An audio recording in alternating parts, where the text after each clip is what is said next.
안녕하세요. 저는 두 딸을 키우고 있는 40대 직장인 엄마입니다. 믿었던 사람에게 배신을 당하는 일은 시간이 지나도 잊혀지지 않는 것 같아요. 저 역시 누구보다 내 사람이라고 생각했던 사람에게 뒤통수를 제대로 맞았습니다. 한동안 너무나 괴로웠고 힘들었던 저에게 아주 통쾌한 반전이 생겼는데요. 지금 생각해도 피식 웃음이 나올 정도로 기가 막힌 그때 일을 한번 들려드리려고 합니다. 저희 집은 엄마, 아빠, 저, 1살 어린 남동생, 이렇게 4식구예요.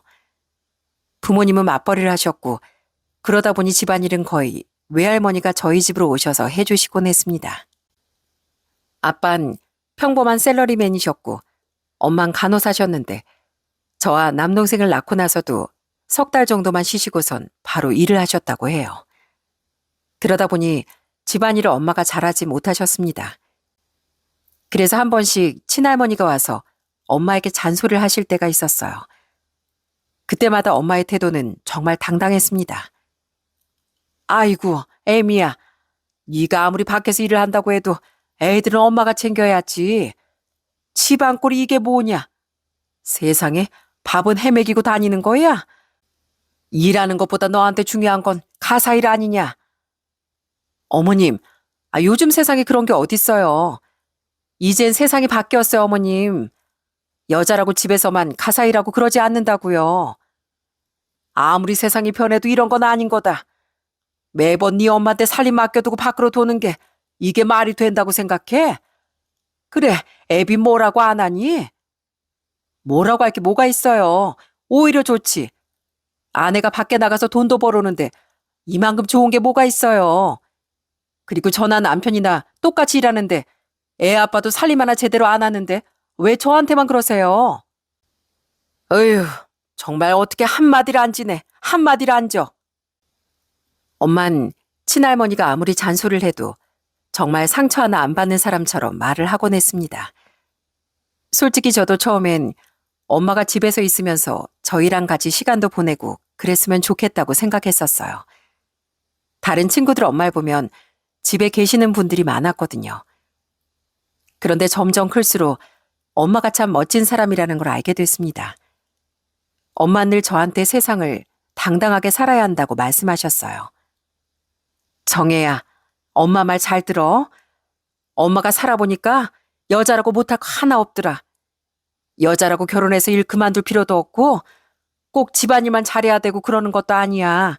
알았지? 그러니까 어디 가도 당당하게 기죽을 필요 전혀 없다. 네 일 열심히 하면 그걸로 되는 거야. 알았어, 엄마. 난 엄마처럼 멋진 사람이 될 거야. 그래, 대신 어디서든 당당하게 살려면 네가 하는 일을 정말 열심히 해야 돼. 네 일을 열심히 안 하는데 인정받으려고만 하면 안 되는 거야. 전 이런 엄마를 평생 존경하면서 살았습니다. 이런 엄마와는 다르게 아빠는 좀 섬세하신 편이셨어요.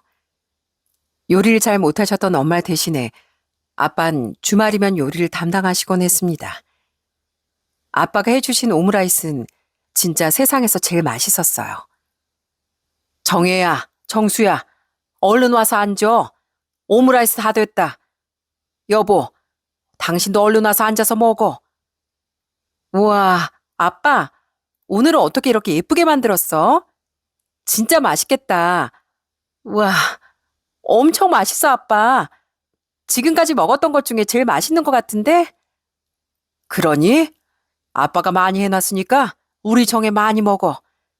너희 조금 있으면 시험 기간이지? 아빠가 고구마도 튀겨줄 테니까 간식 먹어가면서 공부하고. 이렇게 섬세한 아빠와 늘 당찬 엄마의 사랑을 받으며 저희는 건강하게 잘 자랄 수 있었어요. 그렇게 전 대학을 나와 탄탄한 중견기업에 취직을 할 수 있었고 남동생은 전문 직종으로 일을 하게 되었어요. 사실 사회생활을 하기 시작하면서 전 결혼에 대한 생각을 거의 하진 않았습니다. 혼자서 사는 삶이 정말 재밌고 부모님처럼 평생 누군가를 책임지고 산다는 게 쉽지 않아 보였거든요. 그러다 보니 30대까지 전 결혼 생각을 하지 않았죠. 그러다 남동생이 30대 초반에 결혼을 하게 되었어요. 올케는 참 착하고 좋은 사람이었습니다. 남동생과 올케는 저희 집 근처에 신혼살림을 차리고 종종 집에 오곤 했었는데 그때마다 어찌나 둘이 알콩달콩 잘 사는지 모릅니다. 처음엔 신혼이라 그런가 보다 생각했는데 남동생이 결혼하고 1년 후에 조카가 태어나고 2년, 3년이 지나고 또 4년차가 되었을 때도 남동생과 올케는 진짜 너무 행복하게 잘 살았습니다. 그 모습을 보면서 저도 결혼에 대한 생각이 스물스물 생기기 시작하더라고요. 그런 저에게 운명의 사람이 찾아온 건 30대 중반대였습니다. 그때 당시 전 겨울철에 스키를 타러 스키장을 매해 갔었어요. 친구들과 같이 어울려 스키를 타다가 저희처럼 친구들과 같이 놀러 온 남자들 무리가 있었는데 거기에서 딱 제 운명의 남자를 만나게 된 거죠. 그 사람이 제 남편이 되었답니다. 젊은 두 청춘 무리들이고 스키를 타러 가면 진짜 며칠 동안 내내 거기에 있으니까 서로 자주 마주치게 되잖아요. 그러다 보니 자연스럽게 얘기를 나누게 됐고 그렇게 저흰 그 스키장에 같이 스키도 타고 저녁도 같이 먹으며 친해지게 됐습니다. 그 사람들 중에서 남편은 저와 사는 곳이 가까웠고 그 후로도 종종 연락을 하면서 지내게 되었어요. 그러면서 저흰 연애를 시작했고 연애를 한 지 1년 만에 저흰 서둘러 결혼을 하게 되었죠. 그 이유는 바로 제가 첫째를 임신했기 때문이었어요. 사실 혼전 임신으로 결혼을 하게 된다는 게 참 민망스럽기도 했지만 저희 집에선 반대 없이 오히려 좋아하셨습니다. 알고 봤더니 부모님께선 저한테 말은 안 해도 제가 혹시나 결혼 안 하고 혼자 살까봐 걱정을 진짜 많이 하셨더라고요. 남편을 처음에 소개하러 갔을 때 어찌나 반가워하고 좋아하시는지 제가 놀랄 정도였습니다. 아유, 난 우리 정이가 평생 혼자 살 줄 알고 얼마나 걱정했는지 몰라. 이러다가 우리랑 끝까지 산다 그러면 어쩌나 우리 남편이랑 나랑 얘기했었는데 이렇게 사이도 데리고 오고 거기다가 손주까지 떡하니 안겨준다고 하니 난 너무 좋아. 뭐야 엄마, 나한텐 그런 소리 한 번 안 했으면서 왜 결혼하라는 소리는 안 했어? 이렇게 반가워할 거면 전부터 얘기를 하지. 야, 얘기해서 들을 거였으면 진작에 했지. 네가 알아서 잘할 거라고 생각했는데 드디어 우리 딸 시집가네. 이서방, 우리 딸 잘 좀 부탁하네. 걱정 마십시오, 장모님. 제가 잘하겠습니다. 저희 정말 잘 살게요. 믿고 맡겨주십시오. 남편은 처음부터 정말 싹싹하고 저희 집에 잘했습니다. 그러니 저희 부모님은 남편이 좋을 수밖에 없었어요. 그렇지만 전 걱정이 하나 있었습니다. 그건 바로 시댁에서 절 반겨줄까였어요. 사실 시댁은 시부가 의사셨고 어느 정도 경제적으로도 넉넉한 집안이었거든요. 그래서 처음엔 반대가 좀 심할 수도 있겠다 싶었는데 예상외로 시댁에선 별말 없이 저희의 결혼을 허락해 주셨어요. 대신 저희가 맞벌이를 하길 원하니 시댁 쪽에서도 합가를 해 살길 원하셨고요. 아이를 봐주시겠다고 하니 오히려 저흰 잘 됐다고 생각했습니다. 그리고 제가 배가 더 나오기 전에 얼른 결혼식을 올렸으면 좋겠다는 뜻도 전달을 하셔서 저흰 그렇게 부랴부랴 임신을 알게 된 후 2개월 만에 결혼을 하게 되었죠. 사실 결혼하는 과정에서 별다른 트러블이 없었으니 그 후의 결혼 생활도 평범할 거라고 생각했어요. 그런데 막상 결혼을 하고 보니 제 예상과는 전혀 다르더라고요. 시부모님은 처음엔 저에게 정말 잘해주셨어요. 시부는 평소에도 너무 바쁘시고 얼굴을 보기 어려웠지만 시모는 가정주부로 집에 계셨기 때문에 시모와 보내는 시간이 많았습니다. 그래도 처음엔 시모가 제 걱정도 많이 해주시고 특히나 뱃속 아이에 대해 무척이나 궁금해하셨어요. 아가, 몸은 좀 어떠니? 결혼하느라고 많이 피곤했겠구나. 아직 몸이 무겁고 그러진 않어? 아니에요, 어머님. 어머님이 많이 신경 써주신 덕분에 컨디션도 괜찮아요. 그래? 아이, 그러면 다행이고. 그나저나 이제 곧 아이 성별 나오지 않니? 우린 사실 아들이든 딸이든 상관없다만 넌 어떠니? 저도 상관없어요. 다음 주에 정기 검진 날이라 그때 가면 아마 알 수 있을 것 같아요. 이렇게 초반엔 시모가 저에게 정말 잘해주셨습니다. 시모는 늘 고상하고 차분하게 얘기를 하셨어요. 평생 가정주부로 생활하시면서 집안 살림살이도 늘 깔끔하고 정돈된 상태를 유지하셨죠. 그런 시모를 보면서 전 대단하다는 생각을 많이 했었어요. 늘 목소리 톤이 안정적이고 소리를 높이는 걸 들어보질 못해서 시모 성격을 그땐 전혀 알지 못했죠. 그런데 제가 결혼하고 시간이 지나면서 슬슬 시모의 본색을 알게 되었어요. 아마 첫째 아이가 딸이라는 걸 알고 나서부터 시모가 조금씩 바뀌기 시작했던 것 같더라고요. 그래도 첫째 딸이 태어나고 나선 그다지 좋아하신 건 아니었지만 그렇다고 뭐 대놓고 싫은 티를 내진 않으셨어요. 남편은 딸이 태어났다고 너무 좋아하고 기뻐했고요. 어찌나 첫째 딸을 아꼈는지 내내 남편이 딸을 안고 다닐 정도였어요. 집에서도 항상 남편이 딸아이를 안고 있었는데 그 모습을 보면서 시모는 매번 남편에게 한 소리를 하기도 했습니다. 예, 경철아, 애 좀 내려놔. 넌 뭘 그렇게 신주단지 모시듯이 안고 있어? 내려놔라. 엄마, 나한텐 우리 딸이 신주단지지. 아휴, 쟨 왜 저러니? 저렇게 바보같이 웃고 다니면 사람들이 흉보겠어. 시모는 남편의 딸바보 사랑을 항상 못마땅해 했어요. 처음엔 그냥 이런 시모의 태도를 보고 별 생각을 하진 않았습니다. 그런데 저희 첫째가 태어나고 점점 시모와의 사이가 틀어지기 시작하더라고요. 제가 첫째 딸을 낳고 100일도 안 지났을 무렵이었어요. 어느 날 퇴근하고 집에 들어가는데 현관문 앞에 뭐가 이상한 게 달려있더라고요. 대문 양옆에 빨간 고추랑 숯, 그리고 검정색 실로 엮은 금줄이 매달려 있는데 도대체 이게 뭔가 싶었습니다. 그래서 놀라서 안으로 들어가 시모에게 물어보니 시모가 진짜 기가 막힌 얘기를 하는 거 있죠? 어머님, 밖에 걸려있는 거 그거 뭐예요? 금줄이에요? 갑자기 저걸 왜... 어머, 너 그거 봤니? 너도 그거 알아? 아니, 우리 동네에선 저걸 문에 매달아 놓으면 아들이 태어난다고 그러더라고. 그리고 예전엔 다들 그렇게 했어, 얘. 네? 어머님, 저흰 그런 거 안 믿어요. 그리고 아들이고 딸이고 그게 무슨 상관이에요. 그러자 시모가 갑자기 태도를 확 바꾸더니 까칠하게 저한테 얘기를 하더라고요. 아유, 안 믿으면 어떡해. 그래도 이것저것 다 해봐야지. 이런 정성이면 하늘도 움직인다고 하잖니. 우리 집에 아들이 좀 귀해. 귀한 아들이랑 결혼했으면 너도 맏며느리로서 할 도리는 해야 할 거 아니냐. 어머님, 아직 첫째 태어난 지 100일밖에 안 됐어요. 첫째 키우는 것도 정신이 없는데 왜 그러세요? 그럼 딸만 낳고 끝이야? 요즘은 계획해서 다 낳는다는데 너도 이런 거 미리미리 준비해야지. 네가 그렇게 하면 될 일도 안 된다 얘. 너 그러면 함부로 하지 말어. 어머님, 그건 저희 부부가 알아서 할게요. 부탁인데 제발 이런 거 하지 말아주세요. 그렇게 시모와 한바탕 소동을 벌이고서 나중에 퇴근한 남편에게 제가 이 사실을 얘기했습니다. 그런데 남편은 그냥 웃으면서 넘겨버리더군요. 여보, 문 앞에 있는 거 봤어?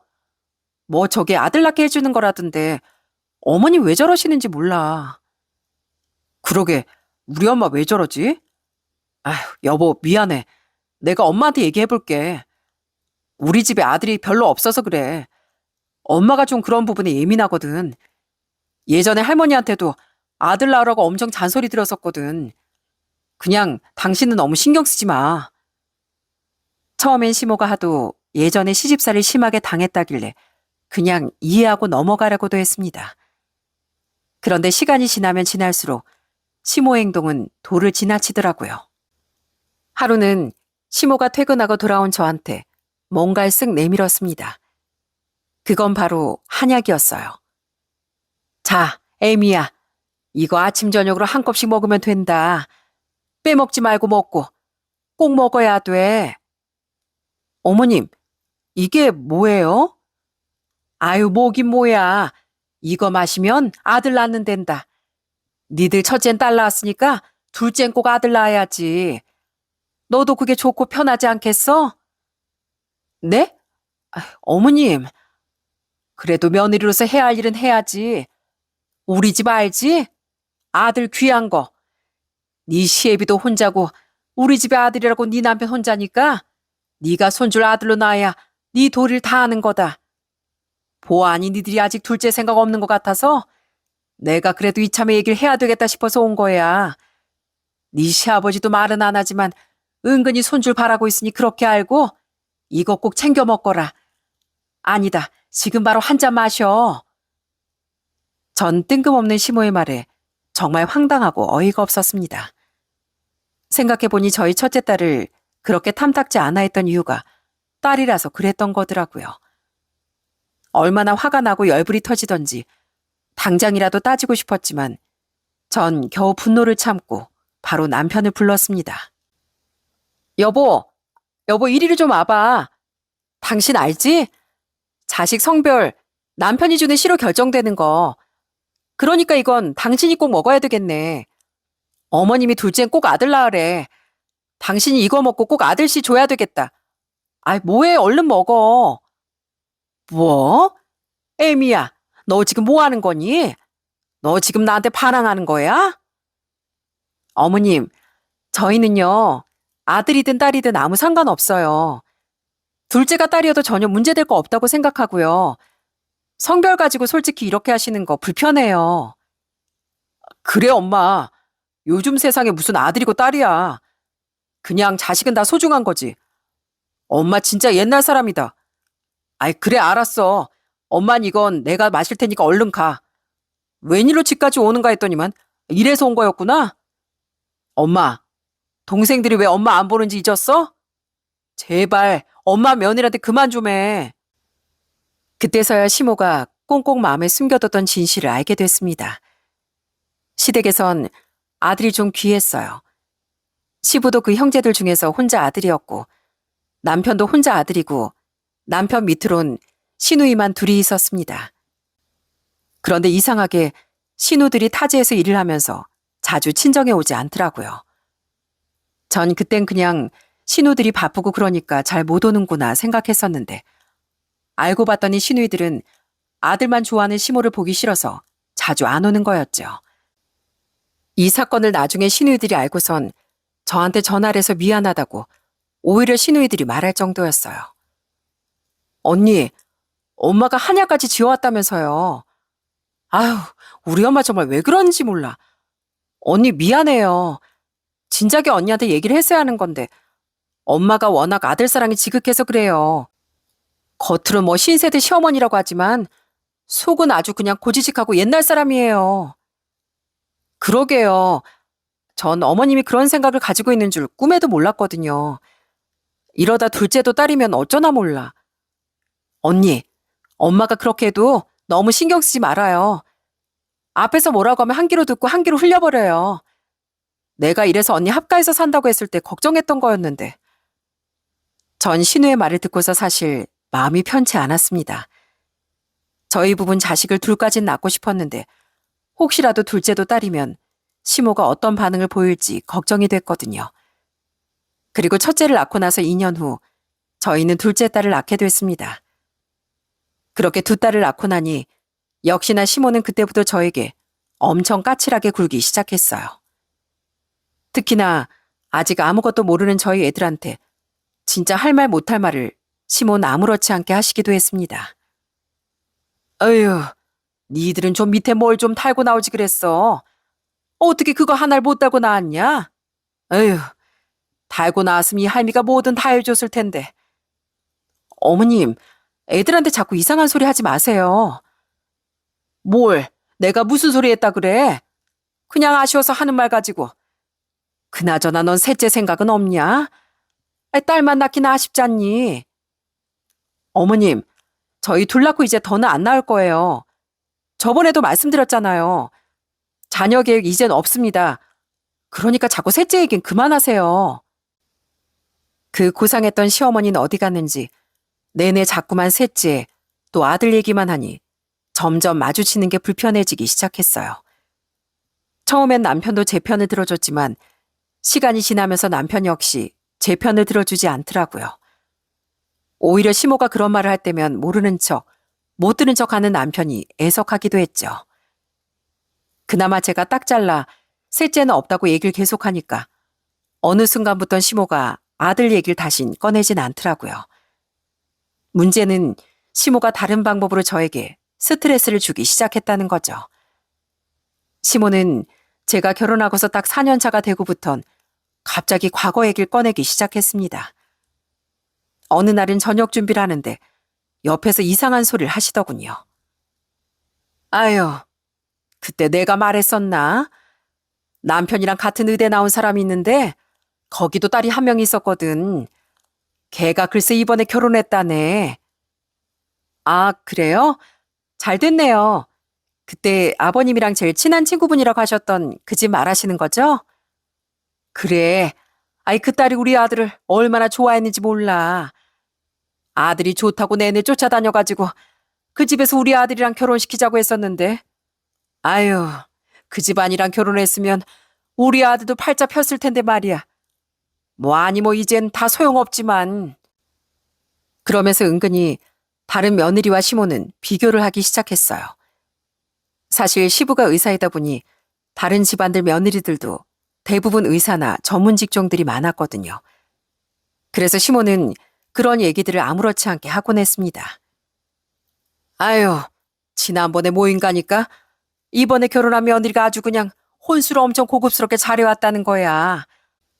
거기다가 매출마다 와가지고선 최고급 한우 이런 것도 사들고 오고. 걔가 의사라 바쁜데도 시댁이 어찌나 잘하는지 몰라. 아유, 그거 들으면서 얼마나 부러웠는지 원. 아, 그래요? 거기 대대로 의사 집안이라는 거 맞죠? 들어보니까 거기 아들도 엄청 똑똑하고 내내 엘리트였다고 하던데 그러면 며느리도 그럴 수 있죠. 저도 남편한테 들어보니까 거기 아들이 처가되게 엄청 잘한다던데요. 뭐라 그랬다더라? 장인어른 타고 다니는 차가 오래됐다고 차 사줬다고 그랬나? 저희 집도 좋은 사이 얻어서 그러면 진짜 저희 엄마 아빠가 좋아하셨을 텐데 저흰 뭐 둘 다 평범한 직장인이라 그러긴 힘들죠 뭐. 아니 뭐 우리 아들이면 잘하는 거지. 처가되게 잘하지 않니? 그렇죠. 남편 잘하죠. 어머님이 의사 며느리 보고 싶어 하시는 것 같아서 말씀드리는 거예요. 남편이 의사였으면 의사 며느리 드렸을 텐데, 그죠? 저라고 뭐 시모 말에 가만히 있었던 건 아니지만 시모 말을 들을 때마다 사실 기분도 나쁘고 어쩌라는 건지 참 황당하더라고요. 얼른 돈을 모아 분가를 해야 되겠다는 생각만 했었어요. 그런데 웃긴 게 뭔지 아세요? 남편이 그렇다고 능력이 좋은 것도 아니었고 평범한, 아니 오히려 저보다도 더 연봉이 적었다는 거였습니다. 아들이 그렇게 능력이 있는 것도 아닌데 뭐가 그렇게 불만인지 시모를 이해할 수가 없었어요. 그나마 제가 좀 더 연봉이나 이런 게 나아서 그런지 그보다 더 심한 말은 안 하시더군요. 아이들도 봐주시고 그러니까 애들 클 때까지만 좀 참아야겠다는 생각을 했습니다.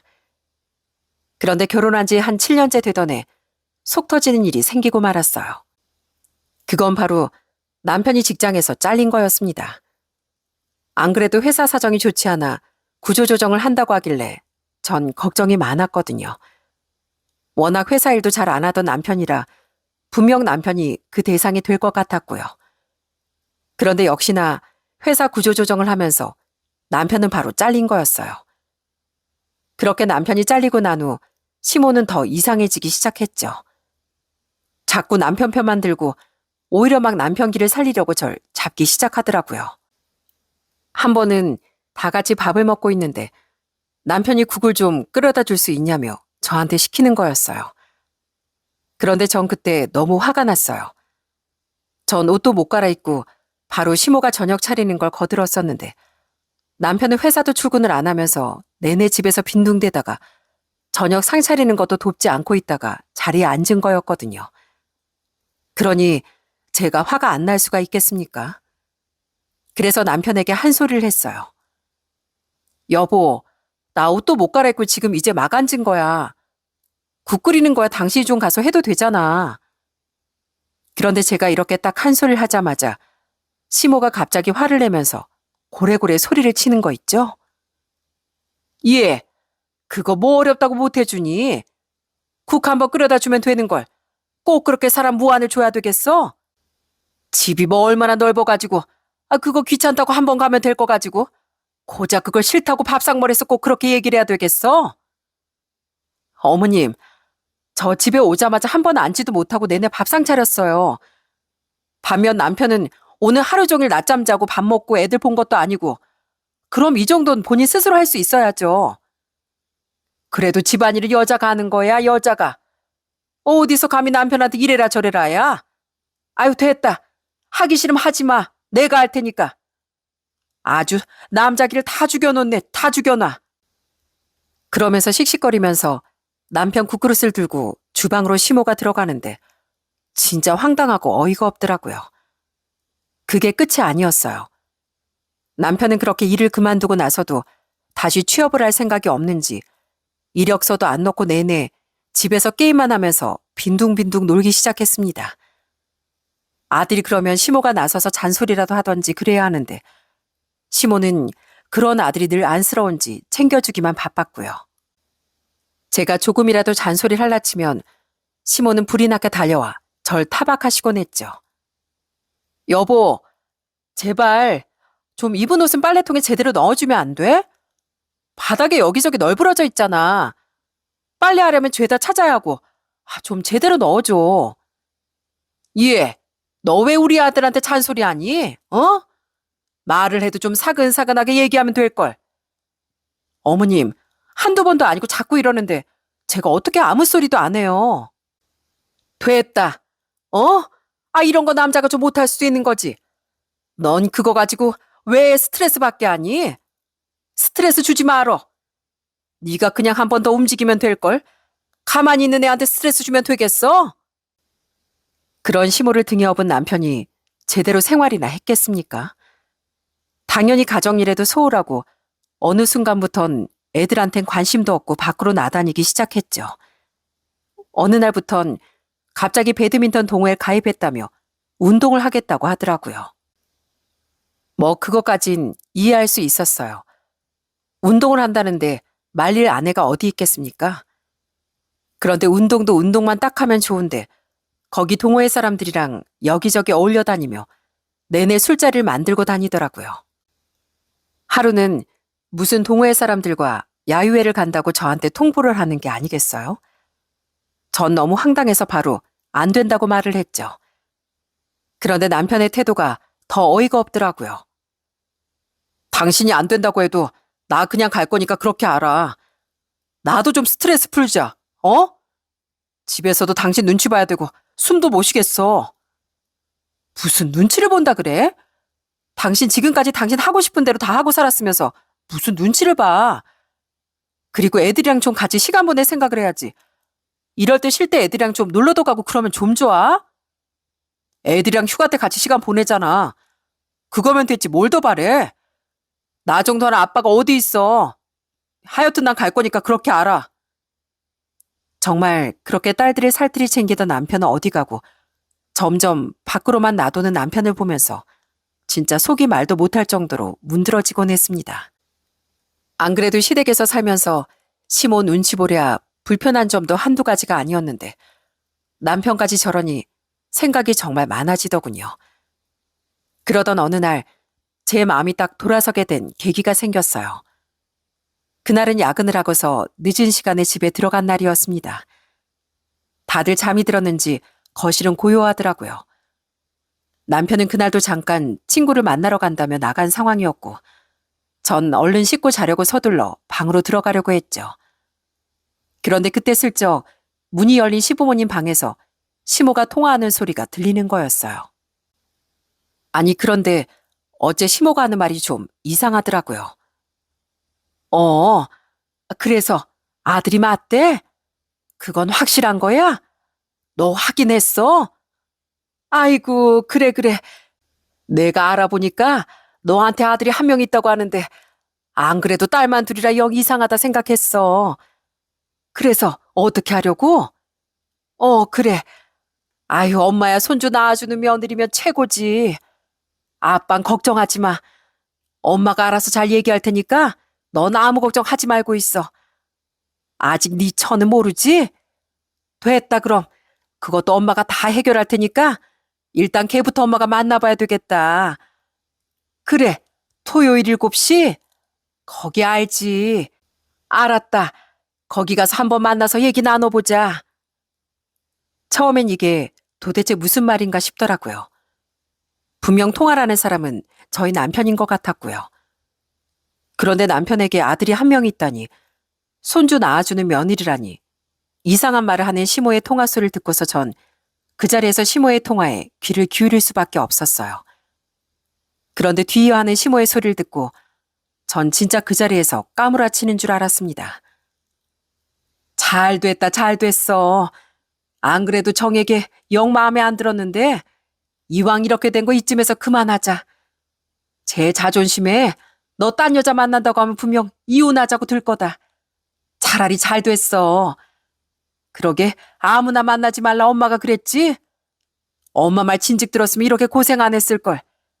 에휴, 뭐 지난 얘기니 어쩔 수 없으니까 일단 이번 주말에 그 애 만나보고 니들 이혼해서 정리하자. 시모는 저와 남편의 이혼을 그렇게 종용하고 있었던 거였어요. 전 그 얘기를 듣고서 손발이 다 부들부들 떨리고 당장이라도 방 안으로 들어가 소리를 치고 싶었어요. 그렇지만 순간적으로 전 제 딸들이 제 머릿속을 확 스쳐 지나갔습니다. 이대로 당할 수는 없다는 생각에 전 조용히 방으로 들어갔죠. 남편은 뒤늦게 집에 들어왔지만 전 그런 남편에게 말 한마디 걸지 않았어요. 바로 골아떨어진 남편 옆에서 전 내내 잠도 못 자고 밤을 새웠습니다. 그리고 며칠 뒤 전 저희 딸들을 데리고서 친정에 다녀오겠다고 말을 했어요. 그랬더니 어쩐 일로 시모면 남편이며 엄청 좋아하면서 잘 다녀오라고 배웅을 해주는 거 있죠? 그렇게 전 이를 갈고서 딸들을 데리고 친정으로 향한 뒤 그때 시모가 전화통화로 말했던 그 시간에 약속 장소로 향했죠. 그리고선 호텔 라운지 카페에서 만난 세 사람을 향해 전 당당하게 걸어갔어요. 제가 그 세 사람 앞에 서자 누구보다 당황해한 건 바로 남편이었습니다. 여보, 당신이 어떻게 여기에... 여기서 뭐해? 그렇게 밖에서 나돌아다니더니만 씨 뿌리고 다녔냐? 왜? 내가 어떻게 알았을까 싶어? 어머님은 여기서 뭐 하세요? 며느리 속이고 새 며느리 들이시려고요? 여보, 그게 아니라... 경철이 넌 가만히 있어. 이 엄마가 얘기할 테니까.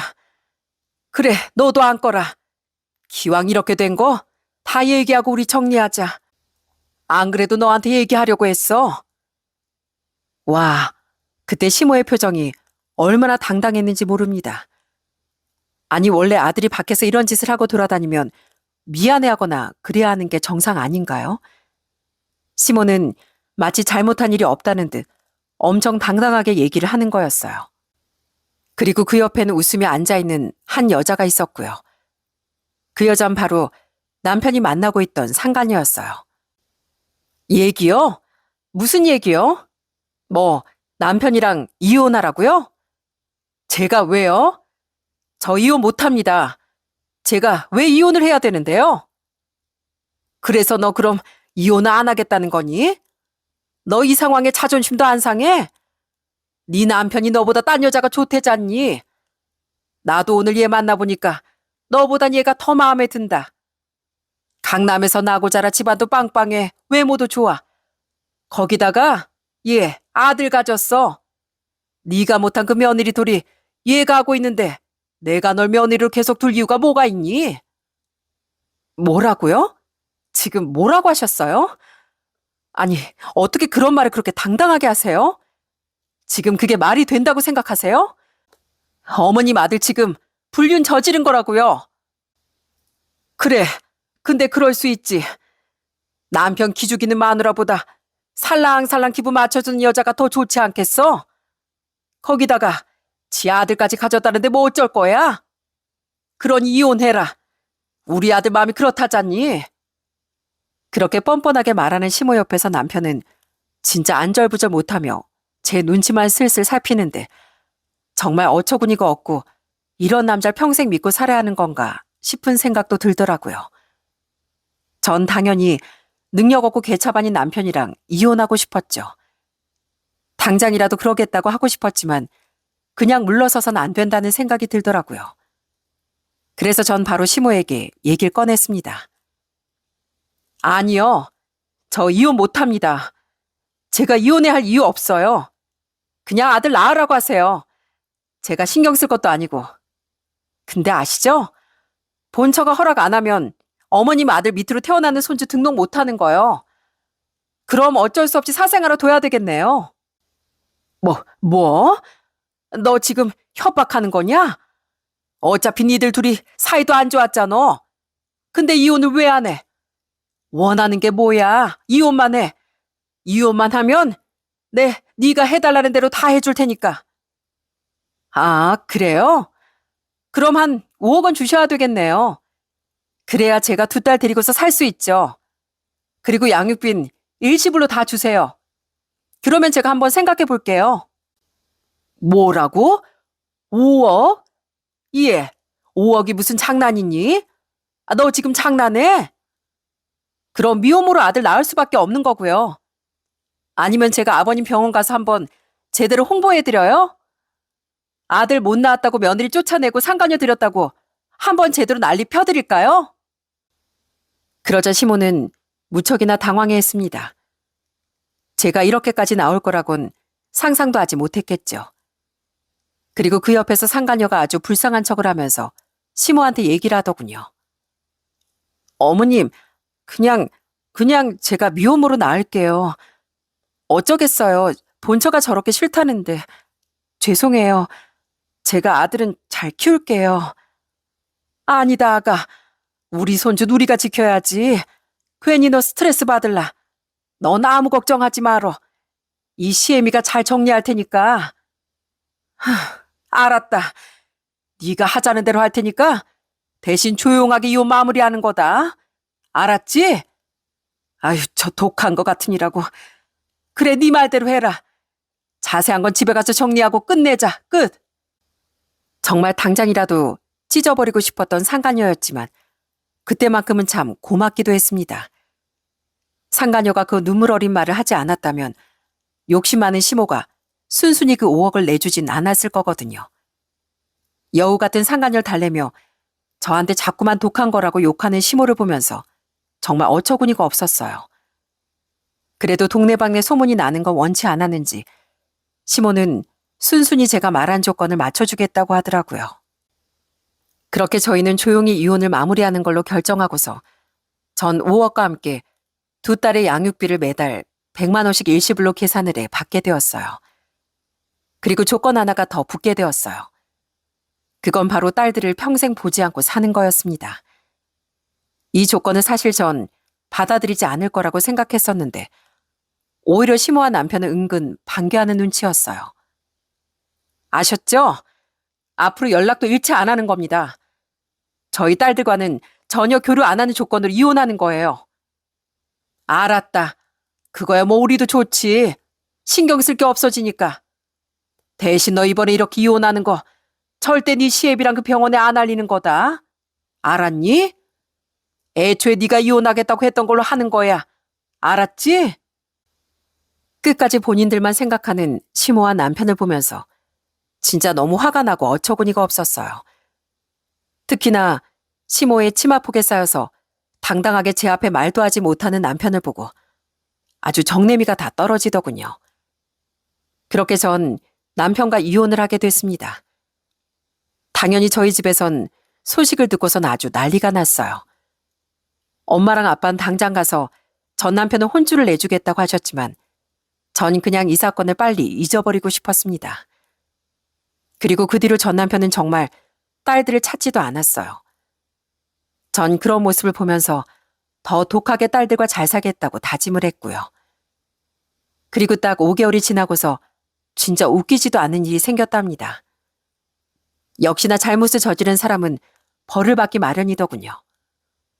어느 날 갑자기 저한테 모르는 번호로 전화가 온 거였어요. 그런데 그 전화를 받고선 깜짝 놀랄 수밖에 없었죠. 그 전화는 바로 전 남편이었거든요. 여보, 나야, 나. 뭐야, 왜 전화했어?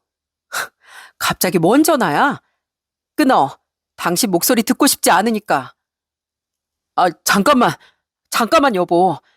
나 할 말이 있어서 전화했어. 잠깐만. 뭔데? 그 여보 소리도 하지 마. 아주 소름 끼치니까. 그리고 전 남편이 하는 말을 듣고선 전 바로 웃음이 절로 나오더군요. 전 남편이 갑자기 통곡을 하면서 얘기를 하는 거였어요. 그 상간녀가 출산을 한 지 일주일이 됐는데 집안이 아주 쑥대밭이 됐다는 거였어요. 왜냐하면 그 상간녀가 낳은 아이가 파란 눈을 가지고 있었다는 거였죠. 말 그대로 상간녀는 남편의 아이를 가졌던 게 아니었습니다. 산부인과에서 다들 얼마나 당황했는지. 아이가 글쎄 혼혈이야. 딱 봐도 혼혈아였어. 눈도 파란색에 머리도 갈색이고 혹시나 해서 유전자 검사까지 다 해봤는데 내 아들이 아니래. 내 아들이 아니었대. 뭐? 그럼 뭐야? 당신 아들이라고 했잖아.